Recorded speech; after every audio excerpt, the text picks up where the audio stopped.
On this episode of Street Rat Garage, we're getting Goose out of winter storage, and we're going to see if we can take him to the track and not blow him up.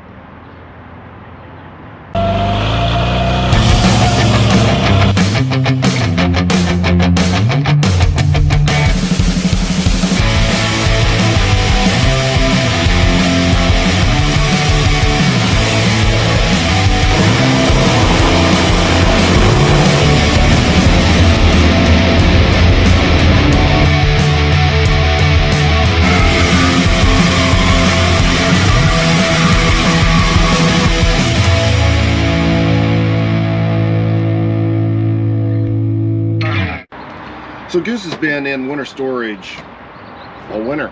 Hasn't really been out of the garage since duct tape drags last year. So it's been about, what, 6 months now, give or take. I can't remember when that was. There's some things that aren't hooked up right. I have to set the timing. When we took the duct tape drags, could not see the timing marks. Just sort of played it by ear and retarded it by ear to run the nitrous, and that's not the way you do things. So let's get in here and see what we can do. The one thing that really sucks about the setup on this car is the timing mark is way, and you still can't see it. It's way in there. The water pump is partially in the way.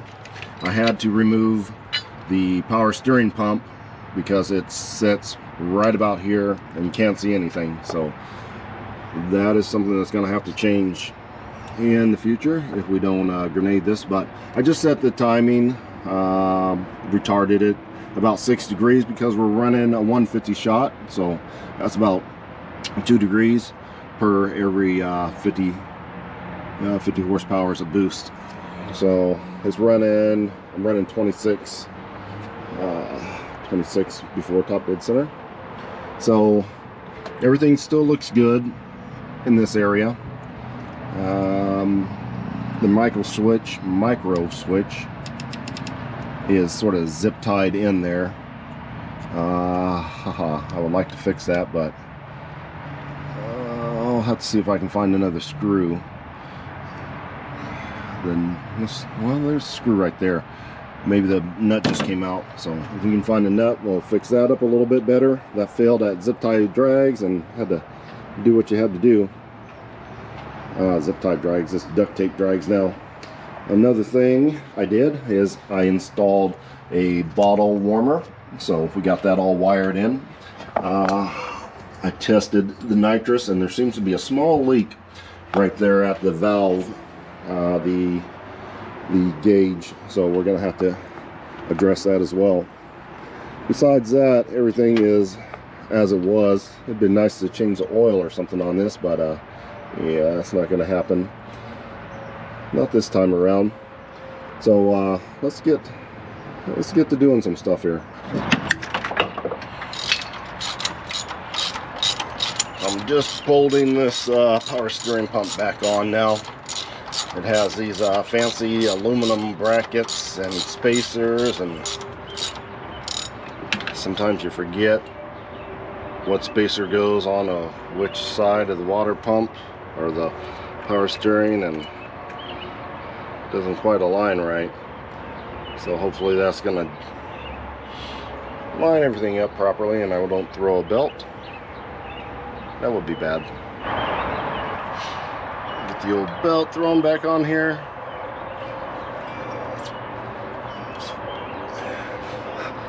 Yeah, that fits great.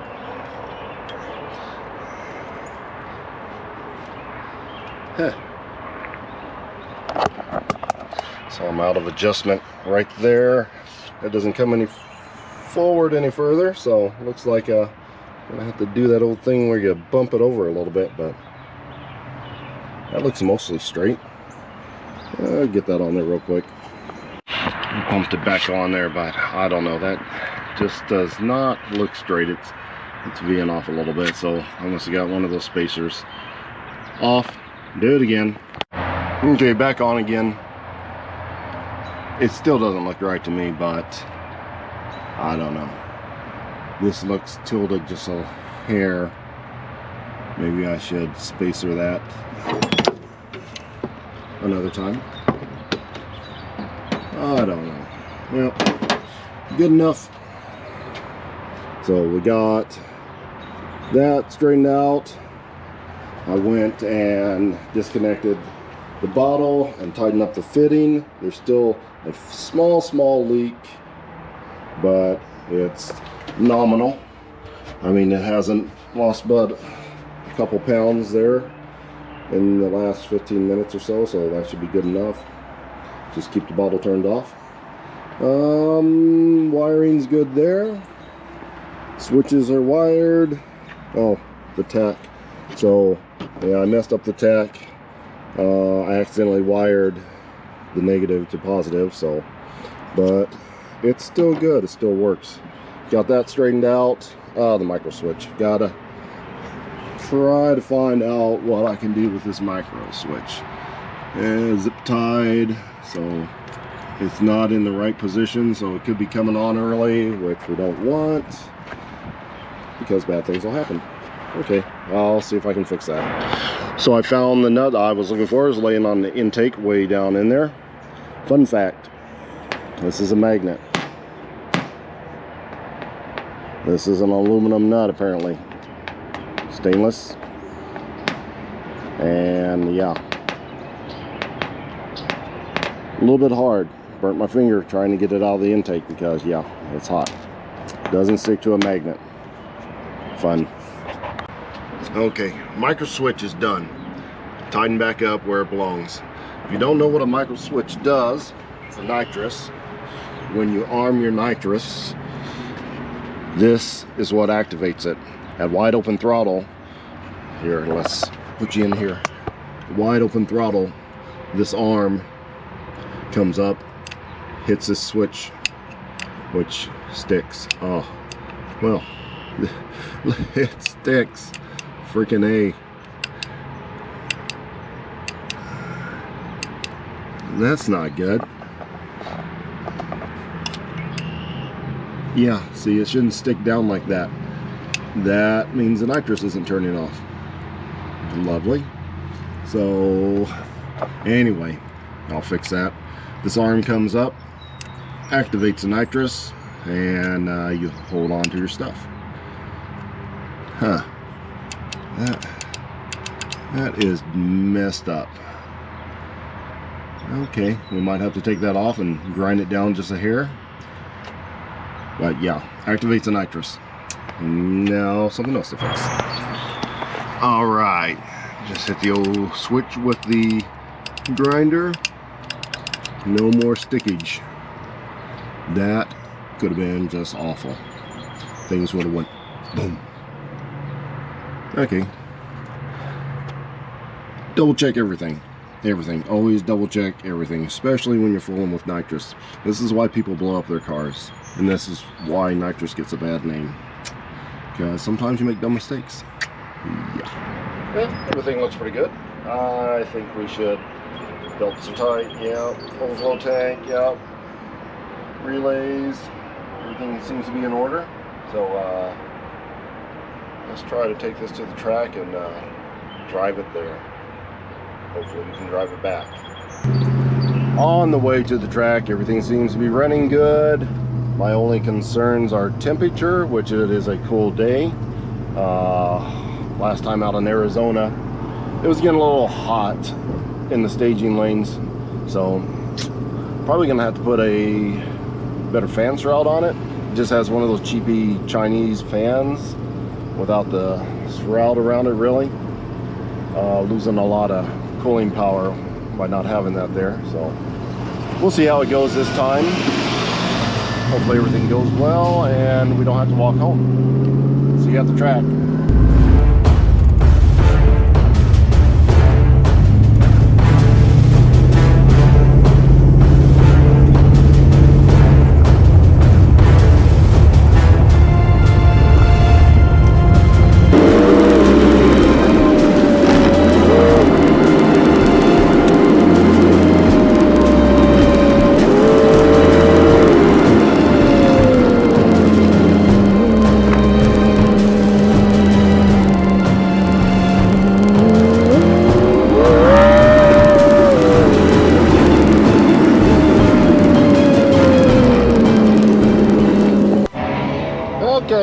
in the staging lanes, so got the slicks on. Can you hear me?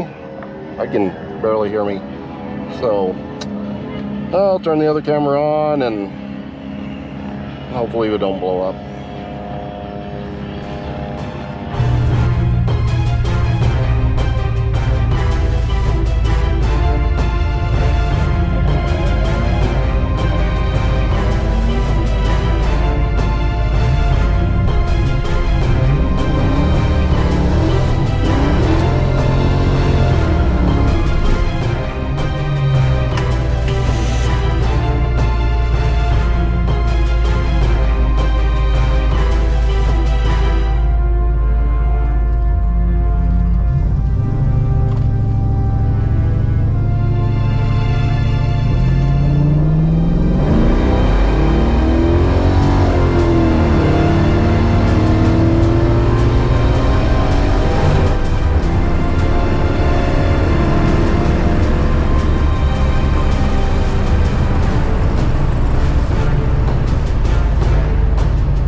Not so bad.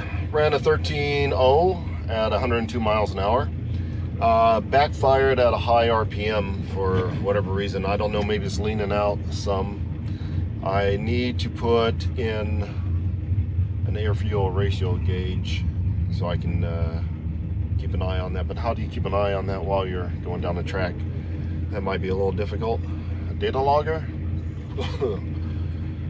I don't want to do that. Well, I'm gonna give it another hit, and hopefully it won't repeat itself.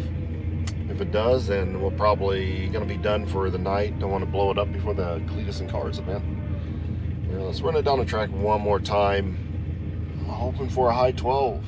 13.0 is right there. Go again. Sitting in line. Let's hope we don't blow anything up.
Made me happy. And I actually had to use the second turnoff this time. That's a first. Temperature, oh, we're still good on the temperature too. Good run, good run. Let it be a 12, let it be a 12.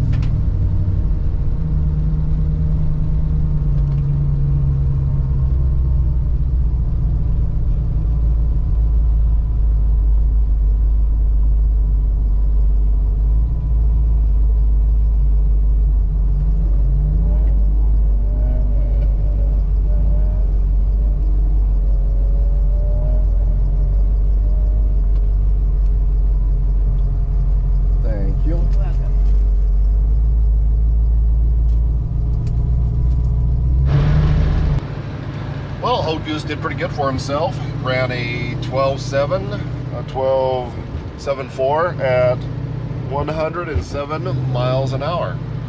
12.7, I'm sorry, 12.7 at 107 miles an hour. There you go. Not too bad, especially for a Goose. It's got a 150 shot on it, in case you are wondering. And that's how it got there. But yeah, that's quite a pickup. I'm probably gonna say this might be a lower compression engine because the nitrous really woke it up. So it's probably what we got going on. I bought a bore scope just the other day.